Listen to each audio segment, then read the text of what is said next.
Hey, folks, and welcome to another episode of Crit Hit Reviews with your host, Arlyeon. On today's episode, I'll be talking about Epix.org's Rogue's Tale, a title I discovered by virtue of being offered a review key for it. Find out if this rogue's liked, or if it was light on feel-good moments. Whilst the official Steam page marks the story as one individual's quest to overthrow the king of Frostmourne Keep, I was actually pretty hard-pressed to survive long enough to reach anything even remotely story-related. I did encounter some NPCs who were willing to chat with me, but their dialogue was more oriented towards a few bits of fluff and pleasantries and then otherwise function. Ultimately, it ended up feeling more like a story-light experience than anything, though that might just be because of the sheer lethality. Which, speaking of, let's dive into the mechanics of the game. And, woof. I think there's something a little bit wonky when choosing one gender over the other for character creation is a bad idea. There is definitely something to be said for the fact that female characters are less inclined to be warriors than men in this game. But, okay, fine. Yep, that was a thing. But yeah, if you start in the game's casual difficulty, you'll have a handful of classes to pick, each with their own starting kits. And the game won't be quite as evil to you. I mean, unless you pick the rogue class option, which is basically the game's hard mode and more or less there to annihilate you. That said, I think the majority of my experiences were in the game's normal mode, which allows you to very slightly customize your character, but in return, you start with the clothes on your back and a dagger. The main reason to play this mode, other than the challenge, is that you can properly flesh out a normal mode character with skills as you advance, whereas easy mode characters start out with front-loaded abilities. That, and you can get more heritages, which are more or less like the game's achievements, but which also provide passive bonuses to the player. I was just never able to actually discern just what exactly they give, but then a number of the heritage I did acquire also automatically killed me. Either by just dropping a boulder on me and killing me, or summoning endgame creatures so they'd immediately murder me, or a horde of dudes in pink robes who just immediately stabbed me. So, not actually sure how many of the heritages aren't just the equivalent of pranks and things to avoid. Not that I even need much help dying, since this is that sort of roguelike, where you can immediately spawn in, flanked by a handful of monsters with no way out, who are going to immediately tear your throat out. Or, better yet, if you don't spend up multiple turns searching for traps, you'll just end up falling face first into a spike-filled punji pit, or possibly a magical flame-emitting pressure plate. There's nothing quite like walking off the start tile and just becoming ashes. Now, I will say, there are tutorial entries that help provide some teaching moments, but you can't readily access them. Rather, scenes are triggered while you're in the process of doing or enduring things that would be relevant, and then never again. So it's not like the game doesn't tell you not to spam search, but at the same time, if you do so, you're very likely to run out of food since starvation and dehydration is a factor, and even actions like picking up loot or shuffling equipment takes up time.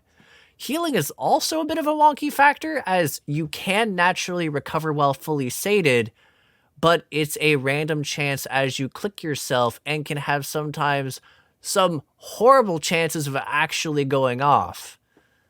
I think the most vexing thing, however, is not the traps, so that you're going to be perpetually balancing the fact that any and all pieces of gear you acquire might be cursed, since everything you find is unidentified, or the way that potions and scrolls you start out with are wildcards until you've used them.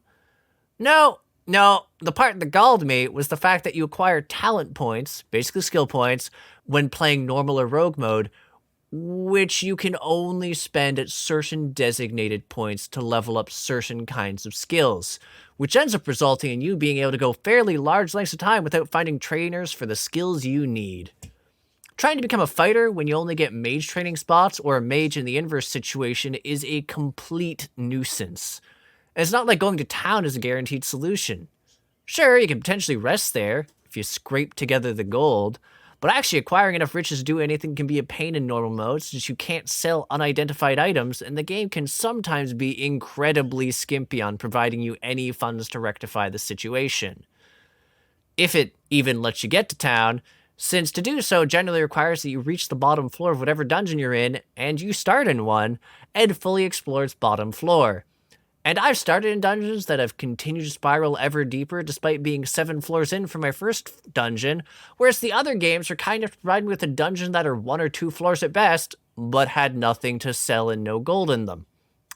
It's incredibly random, and incredibly punishing, since if you're not careful, you will make things drastically more painful for yourself. Especially since enemies level up with you, which means if you're not prepared, you're just apt to expire from gradually escalating enemies while your equipment and skills remain the same. And those instances can feel unavoidable at times due to simply needing to kill enemies to survive and gaining experience by accidentally finding traps or clearing out a small dungeon. Now, on the audio front, things are decent enough and actually useful, as you'll frequently hear enemy sound effects before they're on screen, giving a solid enough indication when something is coming over to murder you into oblivion.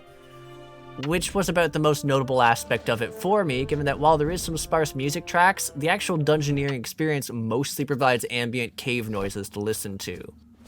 And in the visual department, Rogue's Tale's alright, and does an adequate job of conveying what you need to know for a roguelike, so I won't really knock it on that front. I think the element I was the most fond of was just how your character's appearance does in fact reflect the gear you put on, which is always a nice touch. But yeah, we're at the finale, so let's boil all this down. There wasn't much in the way of narrative for me to latch onto, at least not on the portion of the gameplay I got to, specifically that I got to suffer through. When the rounds didn't end nigh instantaneously from traps or a nasty assortment of enemies camped around the starting point, I still find my adventures frequently abruptly curtailed. Trying to progress and further learn the game's mechanics often end up feeling like a practice in deleterious masochism and unfair futility. I imagine some folks might argue that this is in fact the essence of roguelikes distilled. But I play games to enjoy myself, or to recommend them also to people who I think would enjoy them, and I personally found that my experiences to be one of nigh perpetually coasting a sense of aggravation and tedium. So ultimately, it was a fail in my book, though I could see how it might appeal to more hardcore fans of rogues who want something to meter through and, hate life about. Anywho, thanks for tuning in. If you agree, disagree, or just have something to say to me, feel free to comment. And for those interested in more indie reviews, developer interviews, podcasts, or a Monday TTRPG content when it resumes, hit the subscribe button and the bell so you know when there's a new release. There's also a Discord. You can click the link in the banner or the description to become a part of our community, the Crit Hit Cauldron. Lastly, if you'd like to help support the channel, we do have a coffee running now to help supplement funds for our lovely editor Jack, and to make sure we can continue to provide quality content. Again, check the description in the banner for them links.